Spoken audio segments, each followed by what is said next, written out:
Reka twizere ko mukomeje kugubwa neza aho muherereye hose hirya no hino ku isi, mwebwe mudahwema gukurikira ibiganiro bya NZIZA Business Group Limited tubicishije kuri iyi channel yacu yanyu ya NZIZA Market.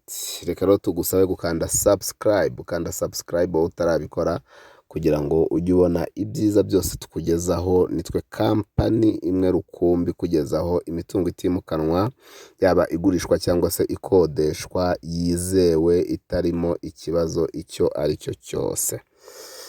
Yes, nkuko mwakomeje mubibona, mutangiye mubibona, kandi turabararikira kugera aho bita muri Finest View Park ku Irebero. Ngira ngo mwayibonye, aho hari jaride nziza cyane kandi ya makeya. Ushaka gukora ubukwe ku mafaranga rwose make cyane, bakaguha jaride ku mafaranga 200,000 ndetse n'inzu yo kwambariramo cyangwa se gutwikuriramo. Bafite n'izindi serivisi nyinshi cyane, amapartema n'ibindi byinshi bijyanye n'ibyo kurya no kunywa, ahantu bawitegeye umujyi wa Kigali wose uwiherebera neza cyane. Yes, iyi nzu rero nakomeje mbabwira byinshi. Iyi nzu nayo ngira ngo yabateye amatsiko. Iyi nzu ni inzu nziza cyane ikiri nshyashya, iri hano mu mujyi wa Kigali rwagati mu karere ka Kicukiro mu murenge wa Kanombe, ahazwi cyane nka Kabeza. Iyi nzu iri Kabeza, ikaba ari inzu yubakisha amatafari ahiye yose, no kuba yubakishije ibikoresho bigezweho bijyanye n'igihe.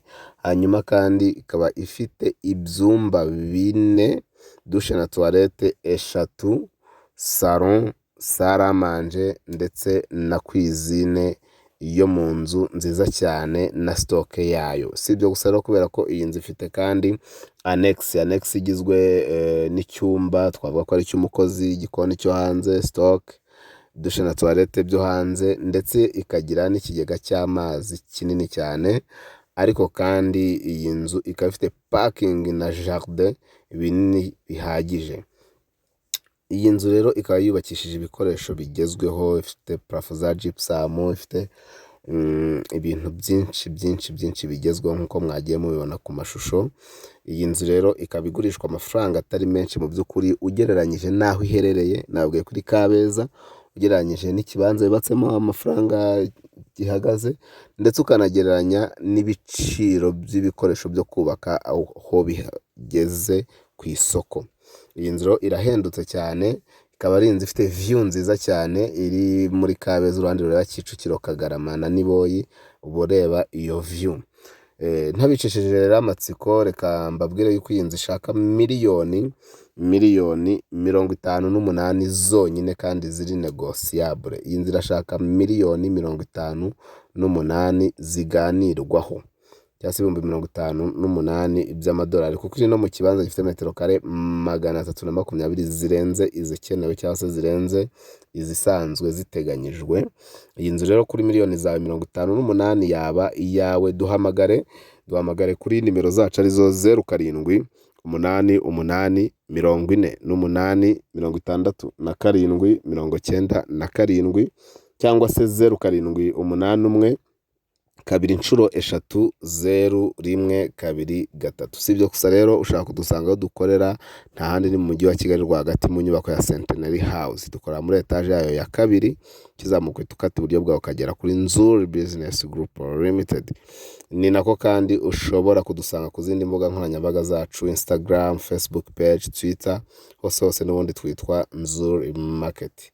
Turakurarikira nyaboneka gukomeza gukanda subscribe, kanda subscribe, ukore share kugira ngo ujye ubasha kubona ibyiza byose tukugezaho n'inshuti zawe, ukandi no kukazogera nawe ntubyibagirwe. Ni karibu cyane rero iwacu muri NZIZA Business Group Limited. Turabakunda, ariko kandi ni munacika akazi, mujye munyaruka mugere kwirebera muri Finest View Park, aho babagirira serivisi nziza cyane. Uzamuka agahanda k'amabuye gasa n'akajya kwirebero, ukatera kwa Rujugiro munsi y'igipangu yaratuyemo ku kapa ka 583, ubundi ukajya kumva akayaga ureba Kigali yose witurije, dore yuko izuba ubu ngubu rimeze nabi cyane, ariko ho nta zuba riharangwa. ni karibu cyane rero, ngwino usure iyi nzu, kandi ushaka kugura kugurisha ni karibu, turabigukorera mu gihe gito cyane. Iwacu umukiriya ni umwami, tubahaye ikaze.